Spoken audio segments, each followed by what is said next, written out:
زه هغه د پنجاب هغه د مردان هغه شهداونه زه په دواړه لاسه معافي غواړم چې ما معاف کړئ. د سوات ډېر خراب میسج لړ. د سوات خلک خو مهمان نواز وو، د سوات خلک میلمه دوست، د سوات خلک میلمنو له ټول عمر عزت ورکړی دی، میلمانه یې قتل کړي نه دي. هغه ماشومان قسم په خدای که ما بېګا خوب کړی چې مور ته ماشومانو کتل، پلار ته بچو کتل. دا کوم دردناک صورتحال چې پرون د سوات په خاورو شوی دی، والله په بالله که ما بېګا خوب کړی. دا کرم بدجانت حکومت، دا عیاش حکومت د لاسه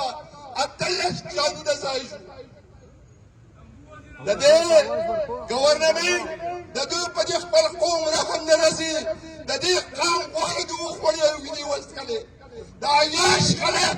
زموږ په حکومت ناست دی، د قوم سره یې سر و کار نشته.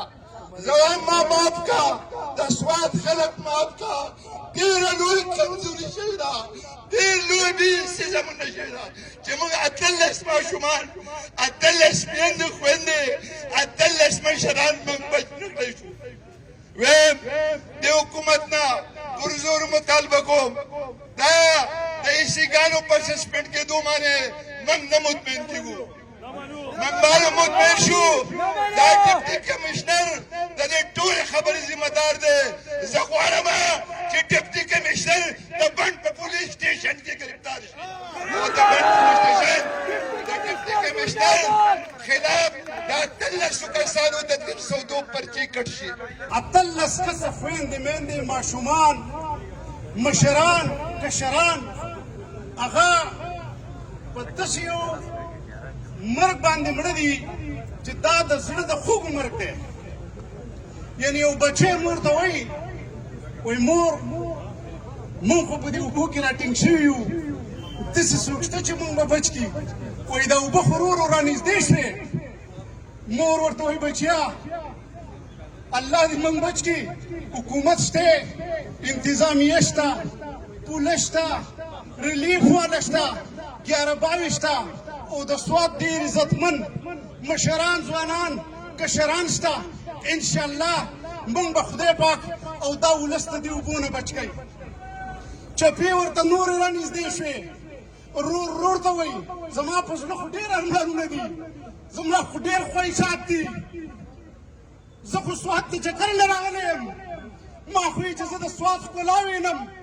د سوات سیندونه وینم، د سوات تالابونه وینم، د سوات میلمستیا وینم. مونږ خو په یو داسې آفت کې ګیر شو، ګورئ چې کور ته تللی شو که نه شو تللی.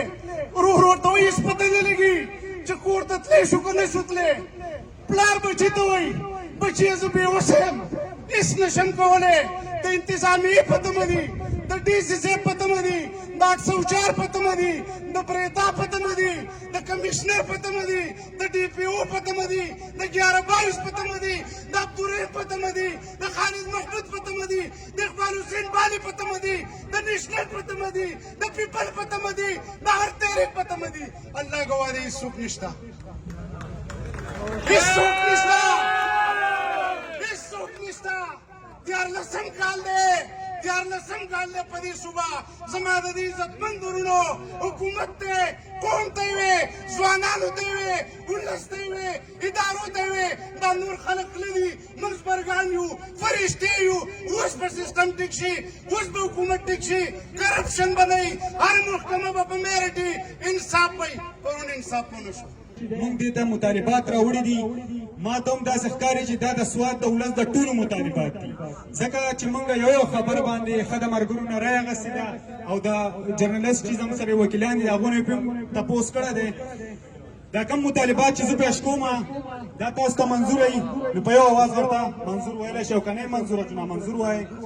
دا کومه پیښه چې شوې ده د دې ذمهوار خلاف دی، د ناجایز قتل خلاف یو FIR دې درج کړی شي.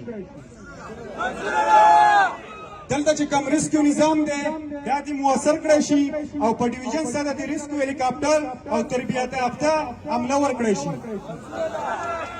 د سوات ډي سي کم چې د ټولې ضلعې مشر دی او د دې انتظامي مشر دی مونږ بھرپور مطالبه ده چې هغه ته پیرپور معطل کړی شي ټول سیلګرین ځایونه ته د ایمرجنسي وارننګ سیستم محفوظ لارې او ریسپانس یونټ یې قایم کړی شي څنګه د غیر قانوني شګه او باجري دا یو ډیره مهمه مسله ده دا پرونی پیښه چې کومه راغلې ده دا هم د دې د لاسه راغلې ده کوم بند چې کرش مافیا جوړ کړی و هغه مات شو او په دې سیلګرو باندې راغی هغه په دې منځ کې بند کړی شو دا مافیا چې کومه لګیا ده کرش مافیا په دې کې صوبایي حکومت هم ذمہوار دی په دې کې غټه مشندري استعمالېږي شیولې راغلي دي غټه مشندرانې دي استعمالي او دای په ټیکو ورکړي دي مونږ مطالبه کوو چې دا دې بالکل بند کړی شي په سوات په سیند کې دې به یو ماشین هم نه او که کوم که دا مطالبه ونه منلی شوه او که بیا ماشین و په هغه سوات کې نو سوات خلک به راوځي او سیزي به د سوات په سیند په غاړه تجاوزات دي منګه دې ته نه ځي چې د چا دي خو بااثره خلک دی د هغو تجاوزات دي د عام غریب سړي تجاوزات نه دي دغه ځمکې قبضه کړي دي د دې ځمکو د لاسه سیند اوبه چې د هغې ته راځي او نقصان جوړوي مونږ مطالبه کوو چې دغه تجاوزاتو خلاف دې د نن نه اپریشن شروع کړی شي او که ونه شو د سوات ولس به راوځي او سوات ولسو په خپله د دې خلاف کارروایي کوي صوبایي کمیشن یو کمیشن جوړ کړی دی صوبایي کمیشن هغه کمیشن چې دی هغه موږ ته نامنظور دی ولې چې دا د صوبې په اختیار کې نه دي چې دا خپل کسانو له سزاګانې ورکړي ولې دې به ډي سي او اے سي به معطل کړي مین کم صحیح کسان چې هغه وپاتې کړی شي زموږ مطالبه ده د سوات جسټس د سوات وکیلان د سوات بار د مشرانو سره دغه وشي او د هغو نه یو کمیشن جوړ کړی شي او د دې خبرو ته مکمل تحقیقات وکړي منظور ده تاسو ته زما وروڼو احتجاج موږ دې دپاره وکړو چې موږ خپله خبره کیږو خو د سوات سیند چې دی هغه دا خلک نه بچ کوي د سوات سیند کې چې دی په هغې کې د دې خلکو کمیشنې دي د اے سي ډي سي د کلي ناظمو د کلي چیرمینو د هر سړي پکې برخه ده د دې به نه دوکه کېږئ چې موږ اوټ ورکړی دی دا خلک به موږ بچ کړي که د سوات سیند بچ کوئ ځکه دا زموږ مشترکه دی نو په خپله به ټول ودرېږو یو موټی کېږو به او د سوات دا سیند چې دی دا به محفوظ کوو که دا موږ محفوظ نه کړو موږ ته د دې سره ډېر تړلي مسایل دي چې هغه به رامخته کېږي کوم چې ځنګلاتو مسلې دي هغه ورسره هم تړلي دي خو د سوات سیند په موږ ټول ودرېږو زموږ سره به ودرېږئ